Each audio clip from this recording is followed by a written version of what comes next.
অনেকে আল্লাহর সাথে দিদার করেছে, মিটিং করেছে, আর আল্লাহ বলেছে যদি ধৈর্য ধারণ কর কিছু করা লাগবে না। আল্লাহ ঠিক ওদেরকে সাইজ করে ছেড়ে দিবি। যে আল্লাহকে দেখা যায় না, এই দুনিয়ার চোখ দিয়ে দেখতে পাবেন না, কোন যে নিয়ামত আল্লাহ আপনাকে দিবেন সেটা আল্লাহর দিদার।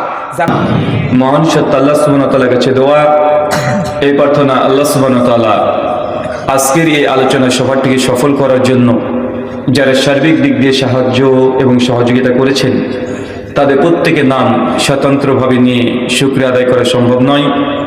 তারপরেও আজকের এই আলোচনা সভার সভাপতি সাহেব, সহসভাপতি, অতিথি এবং বিশেষ অতিথি সহ দূর দূরান্ত থেকে যেসব দিনী ভাই এবং বোনেরা আলোচনা শ্রবণের উদ্দেশ্যে একত্রিত হয়েছেন, পাশাপাশি অনলাইন প্ল্যাটফর্ম থেকে যারা এই মুহূর্তে দেখছেন বা পরবর্তী সময় রেকর্ডেড ভিডিও দেখবেন, আল্লাহ সুবহানাহু ওয়া তাআলা তুমি তাদের প্রত্যেকের নেক নিয়াত এবং নেক আমলগুলোকে কবুল করে নাও, সকলে পড়ি আমিন।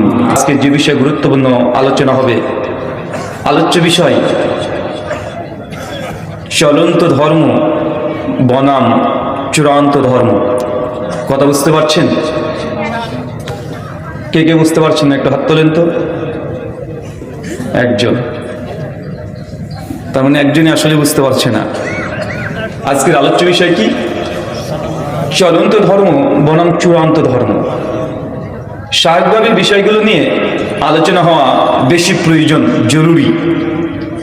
কিন্তু আমাদের ওয়াজ মাহফিল এই আয়োজনগুলো যখন আমরা গবেষণা ধর্মী ইলমি আলোচনা যখন করা হয়, শ্রোতাদের কাছে এটা খুব বেশি ভালো লাগে না, কারণ তারা এই আলোচনা সভাগুলোতে এখন আসে ভালো লাগার জন্য। আমাদের শেখার নিয়াত যতটা আছে তার চাইতে বেশি ভালো লাগার নিয়াতটা বেশি।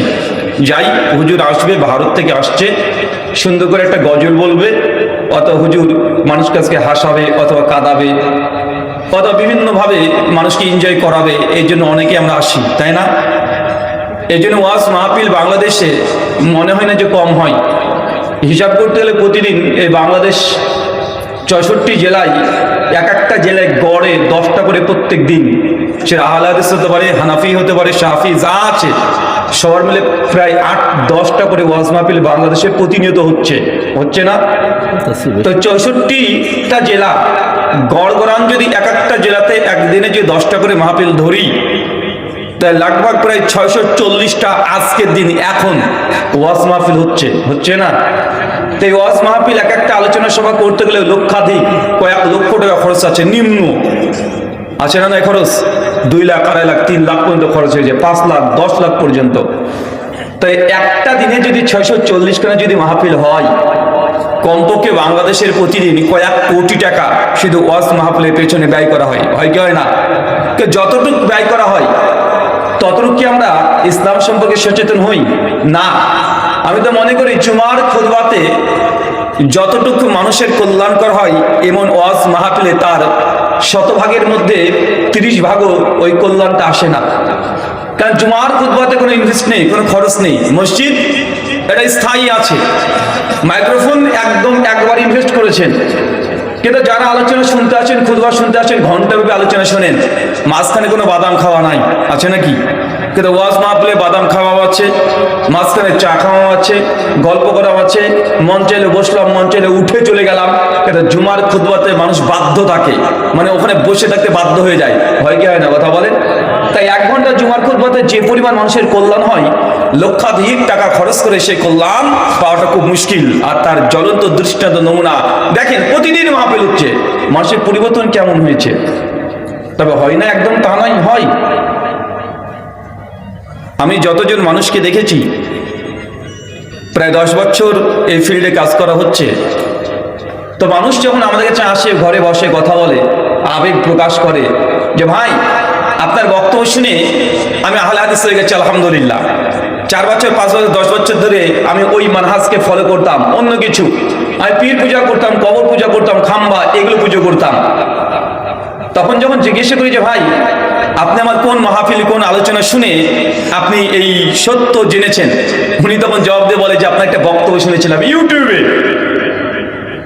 আমি যতজন মানুষের কাছ থেকে শুনেছি তার 70% নয়, 90% তারা ইউটিউবে আমাদের আলোচনা শুনে তারা হেদায়েত, সঠিক পথ তারা পেয়েছে, মাহফিল থেকে 10%ও পাইনি।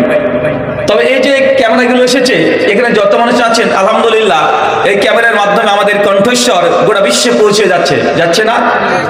আমি যদিও ইন্ডিয়া থেকে এসেছি, তবে ওই ফেসবুক আর ইউটিউবের কোনো তার কাটার বেড়া লাগে না, লাগে নাকি? কোনো পাসপোর্ট ভিসা লাগে? এগুলো অটোমেটিক আপনি আজকে এখানে লাইভ দিয়ে দিবেন, গোটা বিশ্বের বাঙালি যারা দেখতে চায় তারা দেখতে পাবে কি পাবে না? অতএব এটা থেকে উপকার হয় না তা নয়, তবে এই মাঠ থেকে যতটা উপকার হয় তাছাড়া সোশ্যাল মিডিয়া প্ল্যাটফর্ম এইগুলোতে বেশি অতিরিক্ত পরিমাণে আমরা ফল পাচ্ছি। আচ্ছা, শেখ মতিউর রহমান মাদানির নাম শুনেছেন? কে কে শুনেছে? শোনেননি? তারা হাত তোলেন তো যারা শোনেননি। দেখেন গোটা মসজিদ থেকে খুঁজে পাওয়া যাবে না। আচ্ছা, শেখ মতিউর রহমান মাদানি আপনাদের বাংলাদেশে কখন এসেছে? কখনো ওয়াজ করেছে, মাহফিলে এসেছে? না। কে তার বক্তব্যের প্রভাব, তার বক্তব্য শুনেছেন? কে কে একটু হাত তোলেন তো। মাশাআল্লাহ, অনেকেই আছে। এবং যারা অধিকাংশ ক্ষেত্রে সহিহ আকীদা এই আহলুল হাদিসের মানহাজকে চিনেছে, যদি বাংলাদেশের প্রেক্ষাপটে বলছি না, যদি ওভারঅল ধরা যায় 10 জন মানুষের মধ্যে 4 জন শেখ মাদানির বক্তব্য শুনে তিনি মোটামুটি এই ইসলামের এই যে আহলুল হাদিস যে সহিহ আকীদার মানহাজ তারা প্রথম শুনেছে। কিসের মাধ্যমে? ভিডিও, অডিও, এগুলোর মাধ্যমে। আল্লাহ সুবহানাহু ওয়া তাআলা দ্বীন প্রচার বর্তমান বিশ্ব জগতে এত সহজ করে দিয়েছে। তারপরে মানুষ যদি সত্য গ্রহণ করতে না পারে তাহলে তারা হতভাগা ছাড়া আর কি হতে পারে? চিন্তা করে দেখেন, এখন সোশ্যাল মিডিয়া যত মানুষের কল্যাণ আসছে, অকল্যাণ ঢুকে যাচ্ছে, ঘরে ঘরে ঢুকছে না? কারণ এখন ইউটিউব প্ল্যাটফর্মগুলোতে যেন আহলুল হাদিস আলেমদের আলোচনা আছে, বেদাতীদের আলেমদের আলোচনা আছে না? নাই, আছে। তো যাই হোক, আজকে যে বিষয়ে গুরুত্বপূর্ণ আলোচনা হবে, আলোচ্য বিষয় চলন্ত ধর্ম বনাম চূড়ান্ত ধর্ম। চলন্ত ধর্ম কোনটাকে বলছি? আসলে মানুষ যেটা ধর্ম মনে করছে এটা ধর্ম, কিন্তু আসলে ধর্মের সঙ্গে কোনো সম্পৃক্ততা নেই, ধর্মের মধ্যে এই কাজটা নেই, কিন্তু মানুষ ধর্ম মনে করছে। একটা উদাহরণ দিয়ে বুঝতে পারবেন। আচ্ছা, কিছুদিন আগে 25শে ডিসেম্বর গিয়েছে না? আচ্ছা, 25শে ডিসেম্বর কি বলা হয়? বড়দিন। আমরা সবাই বলি বড়দিন 25শে ডিসেম্বর। এই দিনে জিজাস ক্রাইস্ট নবী ঈসা আলাইহিস সালামের জন্মদিবস মানুষ পালন করে কি করে না? এই দিন বলে জিজাস ক্রাইস্ট ঈসা নবী জন্মগ্রহণ করেছে। খ্রিস্টানরা গোটা বিশ্বের 230 কোটি খ্রিস্টান তারা এই দিনটাকে বড়দিন এবং ঈসা নবীর জন্মদিবস হিসাবে তারা পালন করছে। আর আমরা গোটা বিশ্বের মানুষ মনে করি এটা খ্রিস্টান ধর্মের একটা উৎসব, এটা খ্রিস্টান ধর্মের সঙ্গে সম্পৃক্ত। কিন্তু আসলে তদন্ত করে দেখলে দেখা যায় 25শে ডিসেম্বর জিজাস ক্রাইস্টের জন্মদিবস এটা পালন করতে হবে। খ্রিস্টান বিশ্বে কোনোদিন ছিল না। এটা জিজাস ক্রাইস্ট দুনিয়া থেকে চলে যাওয়ার পরে প্রায় 700 বছর পরে রোমানরা এই কনসেপ্টটাকে নিয়ে এসেছে, তারপর খ্রিস্টান ধর্মতে ঢুকেছে। কিন্তু মানুষ কি মনে করে? এটা খ্রিস্টান ধর্ম উৎসব মনে করে কি করে না? আজকে দিনে তাই মনে করছে। আচ্ছা, আপনাদের কাছে একটা প্রশ্ন আমার, 25শে ডিসেম্বর যদি বড়দিন হয়, তো ডিসেম্বর মাস শীতকাল না গরমকাল? এই যে 1 সপ্তাহ আগে চলে গেছে, 2-3 দিন আগে, শীত না গরম ছিল? আচ্ছা চাচা, শীতকালে দিন ছোট হয় না বড় হয়? শীতকালে দিন ছোট না? দিন ছোট। রাত কি হয়? রাত অনেক বড়। দেখেন, রাত অনেক বড়। আর দিন কি? একদম ছোট। ঘুম থেকে উঠলেই দিন শেষ। তো 25শে ডিসেম্বর দিন ছোট হবে না বড় হবে? কথা বলে। আরে 25শে ডিসেম্বর দিন ছোট, কিন্তু বিশ্বের মানুষ কি বলে? বড়দিন বলে কি বলে না? আরে বড়দিন পালন করছে এবং মানুষ মনে করছে এটা খ্রিস্টান ধর্ম উৎসব, অথচ খ্রিস্ট ধর্মের সঙ্গে কোনো সম্পর্ক নাই। আমার যতটুকু জানা, আমি যতটুকু পড়াশোনা করেছি, আমি দেখেছি 25শে ডিসেম্বর জিজাসের তথা ঈসা নবীর জন্মগ্রহণ হয়েছে। এটা সম্পূর্ণ মিথ্যা এবং ভিত্তিহীন, কারণ অনেকগুলো প্রমাণ আছে। কোরআন মাজিদ খুলবেন, সূরা মারিয়াম সূরা 19 আয়াত 25। যখন মারিয়াম আলাইহিস সালাম যখন প্রেগনেন্ট, বাচ্চা প্রসব হবে, যন্ত্রণায় ছটফট করছে, তখন আল্লাহ তার কাছে ইলহাম করলেন, তুমি যাও খেজুর গাছের কান তথা ওই নিচের জায়গাটা ধরে একটু নাড়ানাড়ি করো, তাহলে ওই খেজুর গাছ থেকে একদম পাকা খেজুর তোমার কাছে পড়বে। মারিয়াম আলাইহিস সালাম গিয়ে কানটাকে নাড়ানাড়ি করলেন, খেজুর পড়লো পাকা। চাচা বলেন তো, খেজুর ফল কখন পাকে? শীতকালে না গ্রীষ্মকালে? শীতে না গরমে? আরে গরমে রে ভাই। তো ডিসেম্বর মাসে কি এখন খেজুর পাকবে? না। তো ডিসেম্বর তো গরম, ডিসেম্বর তো শীতকাল। তাই নিঃসন্দেহে ঈসা নবী জন্মগ্রহণ করেছে, কোনোভাবেই এটা সম্ভব না যে ডিসেম্বরের শীত কনকনে শীতের সময় জন্মগ্রহণ করেছে, এটা হতেই পারে না। তিনি জন্মগ্রহণ করেন গরমকালে, মে, জুন, জুলাই এই সময়। কিন্তু গোটা বিশ্বের মানুষকে আজকে খ্রিস্টানদের প্রচার করে কি করে না? বাইবেলের মধ্যেও পাওয়া যায়, gospel of look chapter 2 verse 8, যখন মারিয়াম সন্তান প্রসব করবে সেই দিনের ঘটনা বর্ণনা করা হচ্ছে। কি বলছে? সেই দিন বেথলেহেমে প্রচন্ড ঠান্ডা, শীত পড়ছিল। আর ওই সময়তে ঈসা নবী যখন জন্মগ্রহণ করলেন, একটা কাপড়ের মধ্যে রেখে, জবের পাত্রে রেখে চলে গেলেন। আর আশেপাশে মেষ তথা ওই যে ছাগল, বকরি, দুম্বা এগুলো চড়ছিল। আচ্ছা বলেন তো, তুষারপাত কোন সময় হয়? গরমে হয়? গরমে কি তুষারপাত দেখেছেন? মানে কুয়াশা কখন হয়? গরমে হয়? আচ্ছা গরম শীতকালে কনকনে ঠান্ডাতে কোনো মানুষ গরু ছাগল রাত্রিরাতে চড়াবে? কিন্তু গরমকাল যদি হয় চড়াবে কি চড়াবে না? চড়াবে। এখান থেকে আমরা বুঝতে পারি যে ঈসা নবীর জন্ম এই তারিখটাও কোনোভাবে ডিসেম্বর শীতকালে না, এটা গরমকালে। কিন্তু গোটা বিশ্বের মানুষ ধোকা দিচ্ছে কি দিচ্ছে না? দিচ্ছে। তো এটা হচ্ছে চলন্ত ধর্ম। কি ধর্ম? চলন্ত ধর্ম, যার সঙ্গে বিন্দু বিসর্গ কোনো ধর্মের সঙ্গে সম্পৃক্ত নাই। এটা তো খ্রিস্টান ধর্ম পেয়েছেন, আপনি মনে মনে খুশি হয়ে গেলেন যে তারা এতটাই পাগল। শোনেন, আমাদের মুসলমানেরা আছে 12 রবিউল আউয়াল মাস আসলেই দেখবেন এক শ্রেণীর মানুষ আছে, সরকারি ছুটি ঘোষণা করা হয়, নবীজির আগমন শুভেচ্ছা স্বাগতম। পুরো বাংলাদেশে বেনার পোস্টার, লাখ লাখ মানুষ সেই দিন ভোরবেলাতে নামাজ পড়ুক চাই না পড়ুক, একদম জাশ্নে জুলুস করে রাস্তা লোড করে দেয়। আছে না নাই? আবার যারা এই মাজলিসে, যারা এই জাশ্নে জুলুসে শামিল হয় না, তাদেরকে বলে ইহুদির দালাল, বলে কি বলে না? অথচ নবীর জন্মদিবস পালন করতে হবে রবিউল আউয়াল মাসের 12 তারিখে। এর কোনো সহিত কোনো প্রমাণই পাওয়া যায় না। আর প্রমাণ যদি পাওয়াও যায়, তারপরেও নবী থেকে সাহাবী থেকে তাবাইন পর্যন্ত প্রায় 400 বছর ধরে কেউ এই আমলটা করেনি। কিন্তু দুনিয়ার মুসলিমরা মনে করে এই 12 তারিখ নবী জন্মগ্রহণ করেছে, এই দিন মুসলমানদের উৎসবের দিন মনে করে। কি করে না? এটা যে চলন্ত ধর্ম, যেটা শরীয়তের সঙ্গে, ইসলামের সঙ্গে কোনো সম্পর্ক নাই। বিদ্যুৎ সব ধর্মেই আছে, সব ধর্মে আছে। আচ্ছা একটা হিন্দু ধর্মের বলবো, চাচা মাঠে দেখবেন যখন গরু চড়ান, একটা সাপ এসে গরু দুধ খেয়ে পালিয়ে যায়। গরুটার নাম কি? নাম কি? দাঁড়ার সাপ না? দুধ খেয়ে পালিয়ে যাচ্ছে। আচ্ছা যারা ম্যাট্রিক পরীক্ষা দিয়েছেন তাদের কাছে প্রশ্ন, বলেন তো সাপ কি দুধ খেতে পারে? সাপ দুধ খায় চাচা?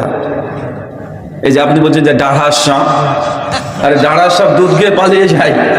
ও যে বিজ্ঞান সায়েন্স বাস্তবতা এটা বলছে যে সাপ দুধ খেতে পারে না। সাপকে জোর করে যদি দুধ খাইয়ে দেন তারপর হজম করতে পারবে না। কেন? কেন হজম করার জন্য যে এনজাইম দরকার, সাপের শরীরে সেই হজম করার এনজাইম নাই। তাই সাপকে জোর করে যদি দুধ খাইয়ে দেন, বেটা 7-8 ঘন্টা পর হজম করতে না পেরে বেটা চিটপটামে মরে মরে থাকবে। গোটা গোটা বিশ্বের মানুষ মনে হচ্ছে সাপ দুধ খায়। আচ্ছা বাঘকে যদি আপনি শাকসবজি খাওয়ান, হজম করতে পারবে? আচ্ছা গরুকে যদি ছাগলের গোশ খাইয়ে দেন, ওই গরু কি বেঁচে থাকবেও না মরবেও? আরে ওর শরীরে এই হজম করার ক্ষমতা নাই, কিন্তু মানুষ বলছে সাপ দুধ খায়।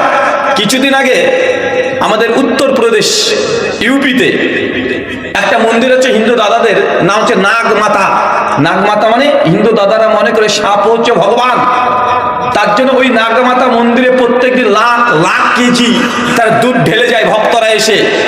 তো আমাদের ইন্ডিয়ান বেশ কিছু সমাজ সংস্কার বিজ্ঞান মনস্ক ব্যক্তি আছে, মানে সুশীল সমাজ যারা বলে, ওরা তখন চিন্তা করে দেখছে সাপ তো দুধ খেতে পারে না, তাহলে মন্দিরে লাখ লাখ কেজি প্রতিদিন যে দুধ দেয়, দুধ যায় কোথায়? ওরা তদন্ত করতে শুরু করেছে। তদন্ত করে দেখছে ভক্তরা যে লিঙ্গের উপরে দুধ ঢালছে, ওই লিঙ্গের নিচ দিয়ে একটা পাইপ তৈরি করা আছে। পাইপ মন্দিরের পেছন দিক দিয়ে গিয়ে বড় বড় ড্রাম লোড হচ্ছে, আর টুক করে ট্রাকে লোড হয়ে যাচ্ছে। ওই ট্রাক আবার সামনে মন্দিরের সামনে যে দোকান আছে ওই দোকানে বিক্রি করছে। ভক্তরা আবার কিনে আবার মন্দিরে দেয়, আবার দোকানে চলে যায়, বারবার গোল গোল ঘুরে। আরে সাপ তো দুধ খেতে পারে না, কিন্তু ভক্তরা তো বুঝে না। ভক্ত মনে করছে সাপ দুধ গায়ে দিয়ে যাচ্ছে, মন্দিরের ইনকাম হচ্ছে, ধর্ম ব্যবসা চলছে, এমন আছে না নাই? আরে এটা আমাদের সমাজের বাস্তবতা। অথচ হিন্দু দাদারা মনে হচ্ছে সাপ দুধ খায়, এটা নিয়ে তার ধর্ম পালন করে, নাগ পঞ্চমীর দিনে লাখ লাখ কুইন্টাল কুইন্টাল দুধ তারা শিবের মাথায় ঢালে, শিবলিঙ্গে ঢালছে, মনসা দেবীকে এসে দিয়ে যাচ্ছে, সাপের উপরে দিচ্ছে, এটা নিয়ে ব্যবসা চলছে, ধর্ম চলছে। অথচ এটা চলন্ত ধর্ম। পৃথিবীর সব ধর্ম এরকম পাওয়া যায়। আচ্ছা, মানুষ মারা গেলে দেখেছেন মাথা কামাই, মাথাকে কামায় না? আমাদের সনাতন হিন্দু দাদারা কামায় না? কামায় দেখবেন। আচ্ছা বলেন তো, মাথাকে নেড়া মানুষ কখন করে দেয়? চুরি করলে, ডাকাতি করলে, জেনা ব্যভিচারে ধরা পড়লে কি করে? মানে সে যদি কোনো অপরাধ করে তার কি করে দেয়? মাথা নেড়া করে দেয়, করে দেয় না? কিন্তু মানুষ মারা গেছে তো কি রে ভাই, এটা কি অপরাধ? আরে মানুষকে তো নেড়া তখনই করে যখন কোনো বদনামের কাজ করে ফেলেছে। আমি আপনাকে এগুলো বলে কোনো অপমান করতে চাচ্ছি না, আমি বলতে চাচ্ছি যে চলন্ত ধর্ম বনাম চূড়ান্ত ধর্মের মধ্যে পার্থক্য আছে। আপনি যে ধর্ম সমাজে দেখছেন এগুলো আসলে চলন্ত ধর্ম না চূড়ান্ত ধর্ম বিশ্লেষণ করতে হবে। চূড়ান্ত ধর্ম কোনটা? আমরা মনে করি যেটা কোরআনে আছে, যেটা হাদিসে আছে। এটা যদিও আপনার যদি বিরুদ্ধে চলে যায়, সমাজের বিরুদ্ধে চলে যায়, রাষ্ট্রের বিরুদ্ধে চলে যায়, তারপরেও আল্লাহর বিধান যেটা, এটাই চূড়ান্ত ধর্ম। তিরমিজি হাদিস না 2786, আল্লাহ নবী বলেছেন কোন নারী যদি সুগন্ধি মাখে, সুগন্ধি মেখে যদি রাস্তায় বের হয়, আর তার সুগন্ধি যদি কোনো পুরুষ মানুষ যদি ঘ্রাণ পেয়ে যায়, আল্লাহ নবী ডাইরেক্ট বলছে নারী হচ্ছে জেনাকারিনী, বাংলা ভাষায় নারী হচ্ছে বেশ্যা। কথা আপনার যতই খারাপ লাগুক, কিন্তু এটাই হাদিসে যেহেতু আছে, সহিহ সনদে প্রমাণিত, আপনাকে মেনে নিতে হবে। এটাই চূড়ান্ত ধর্ম। কথা কি বুঝতে পারছেন? চূড়ান্ত ধর্ম ওটাই যেটা হাদিস দ্বারা প্রমাণিত আছে, কোরআনুল কারীমের মধ্যে স্পষ্ট প্রমাণ আছে। সমাজে চাই সেটা থাক চাই না থাক, যেটা প্রমাণ আছে, আপনার ভালো লাগুক চাই না লাগুক, এটাই চূড়ান্ত ধর্ম। আর চলন্ত ধর্ম যেগুলো সমাজ করছে কিন্তু ধর্মগ্রন্থে পাওয়া যায় না, এটাকে বলা হয় চলন্ত ধর্ম। আল্লাহ সুবহানাহু ওয়া তাআলা এই কনসেপ্ট, এই বিষয়টা আগে আপনাদের বোঝার তৌফিক দান করুক, আমিন। চাচা দেখবেন সমাজের মধ্যে আমরা মারামারি করি কি নিয়ে? বিভিন্ন বিষয় নিয়ে আমরা মারামারি করছি। আমি কয়েকটা উদাহরণ দিই, কষ্ট নেবেন না, উদাহরণটা বোঝার চেষ্টা করেন। ধরেন এক শ্রেণীর আলেম আছেন যারা বলছে মুনাজাত, সম্মিলিত মুনাজাত এই করা এটা জায়েজ, ফতোয়া আছে না নাই মার্কেটে? আবার আরেক দল বলছে না না না, করাটা বেদাত, ফতোয়া আছে না নাই? এই নিয়ে মসজিদের মধ্যে ভাগ আছে না নাই? মসজিদের মধ্যে ভাগ আছে। বাপ ছেলের সঙ্গে মারামারি হয়, মাঝে মাঝে মসজিদে মারামারি লেগে যায়। কেন? একদল মুনাজাত করে আর এক দল করে না। এখন আমার কথাটা আপনি বোঝার চেষ্টা করেন। ধরেন যারা মুনাজাত করছে এদের দলে কি আলেম নাই? কথা বলেন। আরে এদের দলে বড় বড় আলেম।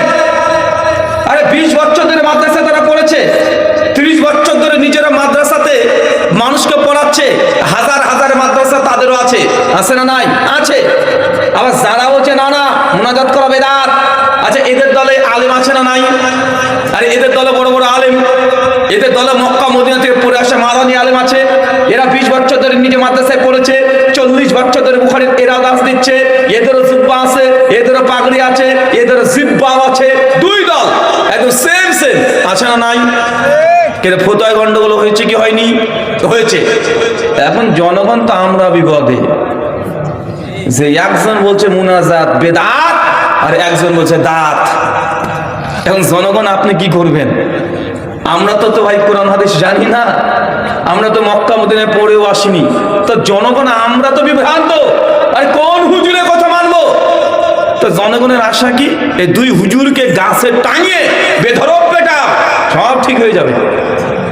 আমরা বলি তো নাকি, আমরা হুজুরদেরকে দোষ দিয়ে দিই। আর আমরা এটা মানে খুব পটু হুজুরদের ভুল ধরতে। মানে যাই হোক, প্রশ্ন করছে হুজুর আমাদের মসজিদের ইমামের দাড়ি ছোট ছোট, নামাজ হবে? যে প্রশ্ন হচ্ছে সে দাড়ি চাচা, মানে যে প্রশ্ন হচ্ছে তার দাড়ি নাই, আর হুজুরের একটু দাড়ি ছাঁটা আছে, এর জন্য নামাজ হবে কি হবে না? তো বেচারা তোমার দাড়ি চাঁচা অবস্থায় যদি নামাজ হয়ে যায়, তখন একটু দাড়ি ছেটেছে, তার কি নামাজ বাতিল হয়? আমি তাই মানে এ বলছেন যে আপনি দাড়ি ছোট করে ফেলেন, মানে আমাদের সমাজে এমনটাই প্রবলেম দেখা যায়। চাচা আবার বুঝেন, এই দলের আলেম বলছে জায়েজ, এই দলের আলেম বলছে না জায়েজ, বেদাত। যদি বেদাত হয় তাহলে গুনাহের কাজ, পাপের কাজ। যদি বেদাত হয় হাউজে কাউসারে পানি পাবেন না, বেদাত হয় তাহলে শাফাত পাবেন না, বেদাত হলে জাহান্নামে যেতে হবে। একমত তো আমরা, তাই না? আচ্ছা এই দল বলছে না মুনাজাত জায়েজ। আচ্ছা জায়েজ কাজ করলে কি হয়? নেকি হয়। তাই মিলাদ জায়েজ, তো যারা করছে তাহলে কি হবে? নেকি হবে, তাই তো? এখন কোনটা যে ঠিক আমরা তো ঠিক করতে পারছি না।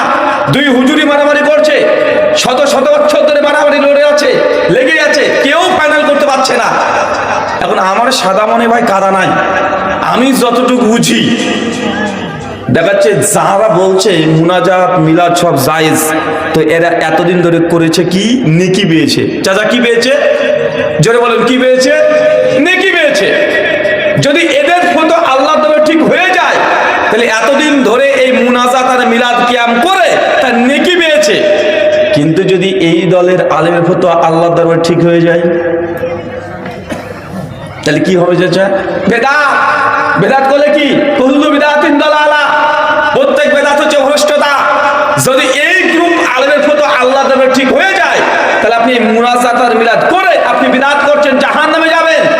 এখন আপনি সাধারণ মানুষ, কোরআন সুন্নাহ বুঝেন না, আপনি এখন কোন রাস্তা বাঁচবেন এটা আপনার বিষয়। আপনি কি এই হুজুরদের ফতোয়া আল্লাহ দরবারে যদি ঠিক হয়ে যায় তো নেকি পেয়েছেন, আর এদের ফতোয়া যদি ঠিক হয়ে যায় তাহলে জাহান্নামে যাওয়ার জন্য কারণ ঘটিয়ে ফেলেছেন। এখন আপনি কোনটা করবেন দেখেন। শোনেন, ইসলামের নেকি করাটা যতটা না গুরুত্বপূর্ণ, তার চাইতে পাপ থেকে, গুনাহ থেকে বাঁচাটা বেশি গুরুত্বপূর্ণ। পাপ থেকে বাঁচাটা বেশি গুরুত্বপূর্ণ নয়? জি। আপনার যদি নেকির প্রয়োজনীয় হয়, আপনি জনগণ, আলেম না, আপনি কোরআন হাদিস বুঝেন না, ভালো কথা বুঝলাম, তো আপনি যদি জান্নাত যেতে চান আপনার নেকির দরকার। কিসের দরকার? নেকির দরকার। তো নেকি নেওয়ার জন্য কি রাস্তার অভাব আছে নাকি আপনার? আপনার যদি নেকির প্রয়োজন হয় প্রতিদিন ফজরের পর এক পারা করে কোরআন মাজিদ পড়েন। সুনান তিরমিজি হাদিস না 2910 নবী বলছেন কেউ যদি কোরআনের একটা হরফ আলিফ লাম মিম 3 হরফ পড়েছে 3 × 30 নেকি, কত নেকি লাগবে?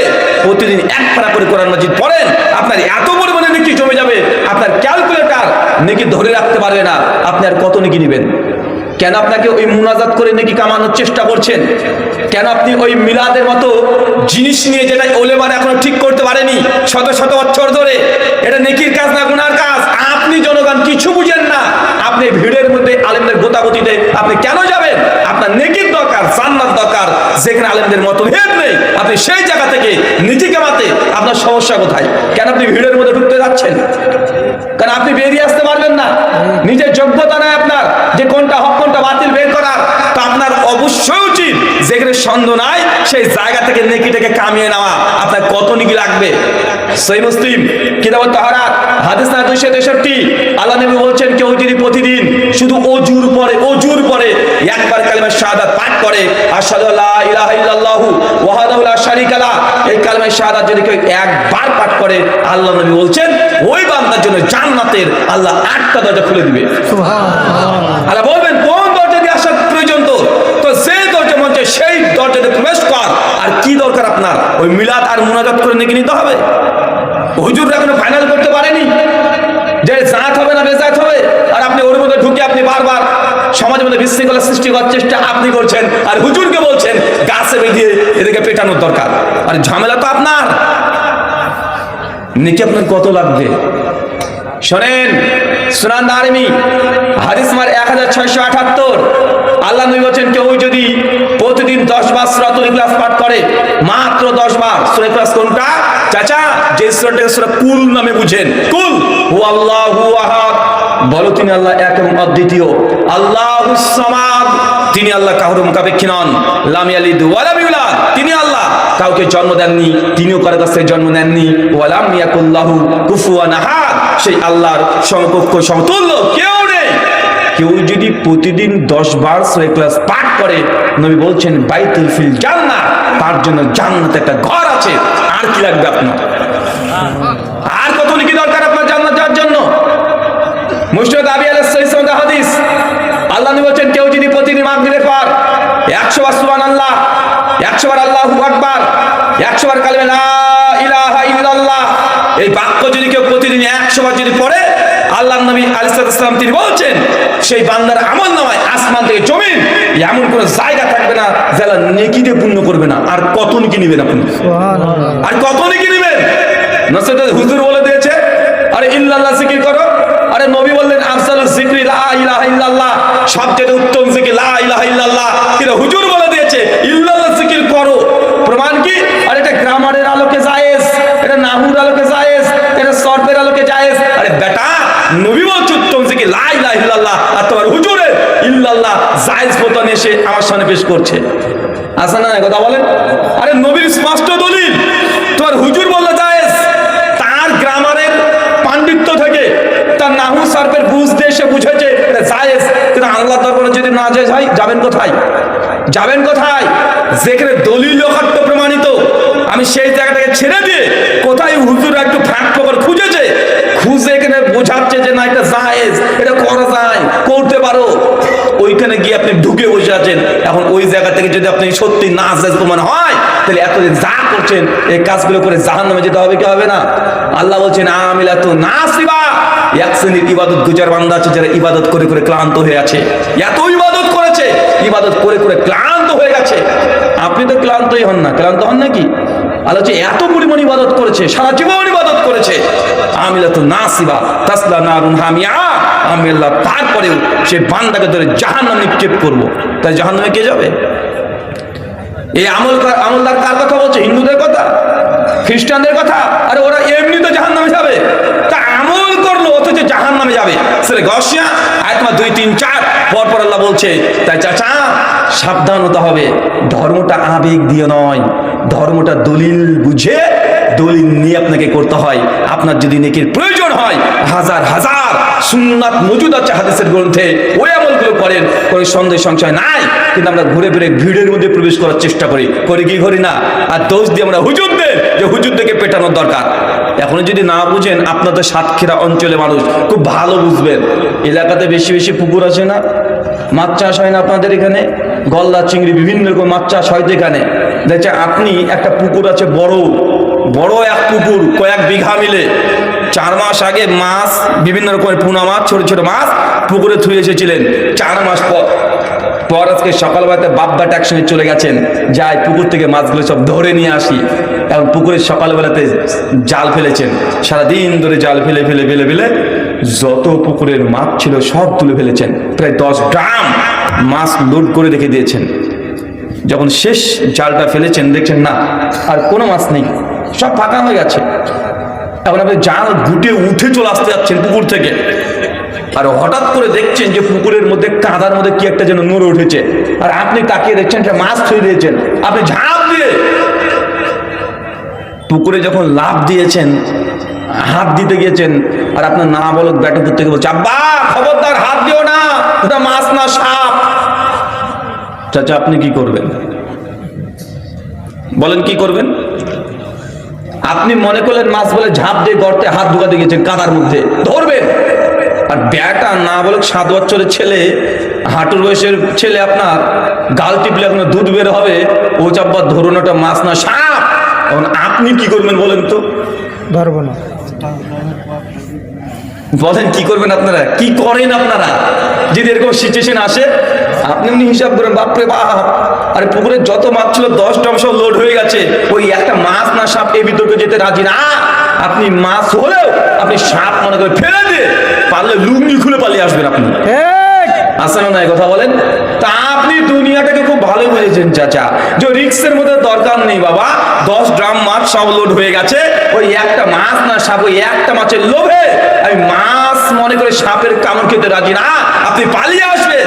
তো হুজুরদের ফতোয়া যখন এমন হয়ে যায়, এক হুজুর জায়েজ বলছে, আরেকজন নাজায়েজ বলছে, তো নাজায়েজ মানলে যে সাপের কামড় খাওয়া, এই নাজায়েজ করে যে জাহান্নামে যাবেন, আপনি এখানে সতর্ক হচ্ছেন না। শুধু এলাকাতে চলছে, সমাজে চলছে, বাপদাদা থেকে করে আসছি, যদি এমন চুক্তি দেন তো ওই মাছ মনে করে সবের কামড় ক্ষমতা কর্ম করছেন, করতে চাইলে আপনি করতে থাকেন। আপনি মুনাজাত বন্ধ করতে আসছেনি, বলছি না যে মুনাজাত করবেন না, করেন যদি সাপের কামড় খেতে চান। আল্লাহ সুবহানাহু ওয়া তাআলা আপনাদেরকে বোঝার তৌফিক দান করুক, আমিন। সম্মান।